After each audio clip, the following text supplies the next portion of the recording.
Right guys, so supposing your friend rings you up and says, let's go for a drive with some remote control cars. Of course you agree, and you get some tools ready from your box, and you're like, I might need this one, and I might need this one. Oh, and probably that will come in handy. And you fill your bag up with lots of tools, because you know that you're going for a long time and you might need to do some repairs. So I found myself doing this a lot recently, and I thought, how about I make one little toolbox, which is what I've done, that's got all the tools in it I need to fix my remote control car. So I can just grab it every time I go for a drive, and I know I've got everything I need. So let's crack right into this awesome Ultra RC video.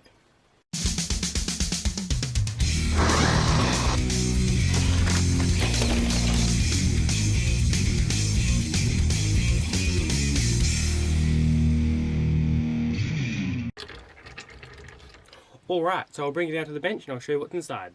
Here it is. You can see it's based off a dynamite tool set that comes with lots of these drivers and a little ratcheting handle, and that's what I use as the base, and I've put lots of my other things in there. So I'll just open it up and show you what's inside. It's got a zip here. I can just pull that around. Hopefully. It does get caught sometimes. So we open it up and then kaboom, you can see the whole inside. Now let me just go through what's inside here. So basically I've got an X-Acto knife, I've got a little servo checker, and of course I've got the batteries pack, which I can use to power that, and also I can take the AA batteries out to put in the remote, because often when you're on the trail you don't check your remote batteries, and it's really annoying when your remote goes flat. You have a bit of a delay and then eventually it just cuts out completely. Here we've got some adapters, so if I take the wrong batteries I can always use them, or if my friends have got batteries or whatever happens, you never know when you're out there. Here I've got a set of pliers, that they come in handy. You can use them quite a lot. You can use them as wire strippers and things as well. Got this little container of thread lock. I thought that might come in handy. I might add some glue as well at one point. Here we've got a bind clip. We've got a servo extension just here. We've got a little wrench that came with the dynamite kit here. Here we've got a lighter. Now I use that for the shrink wrap that's just here. This is actually really clever. These little tubes here, I'll take one out so you can see it. So these little tubes here have got a little bit of solder in the middle, and you use the lighter and that melts two wires together, and the shrink wrap holds it together. So it's a very convenient, easy way, and you don't need to take a soldering iron on the trail. So I've got a few of them in there. I've got some hardware and some servo horns and body clips and things like that, and of course some double-sided tape, because that's going to be very, very useful. Here's the ratcheting handle that you use with all the tools inside here. So we've got 3 Phillips and 3 flat. We've got a 1.5, a 2, a 2.5, a 3, and a 4. And we've got quite a few of these. Now this one is the 8mm, and I don't have any of these on my car, so I've taken that one out because it is the biggest one as well. But of course I'm using 7mm one for the wheel nuts, and other ones for the 3mm bolts that I have lots of. I have the battery checker, of course, just here.